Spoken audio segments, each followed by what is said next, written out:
ಇವ್ರಿಗೆ ಹೇಳಿದ್ರೆ ಅರ್ಥ ಆಗಲ್ಲ. ಅಲ್ಲಿಂದ ಅಲ್ಲಿ ದೇವ್ರೆ,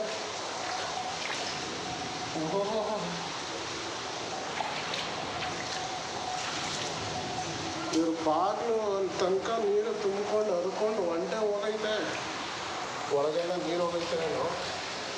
ಇರಲಿ ಇರಲಿ ಇರಲಿ ಇರಲಿ, ಒಂದು ನಿಮಿಷ. ಇಲ್ಲೇ ಲೈಟ್ ಇಲ್ವಲ್ಲಪ್ಪ, ಎಲ್ಲಿ ಲೈಟು? ಯಪ್ಪ ಯಪ್ಪ, ಇದು ಕತ್ತಲೆ ಕಾಣ್ತಾನೆ ಇಲ್ಲ. ಟಾರ್ಚ್ ಇಲ್ವಾ?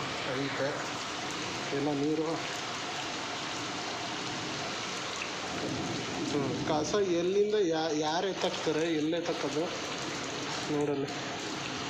ಕಸ ಕಾಣ್ತಾ ಇಲ್ಲ.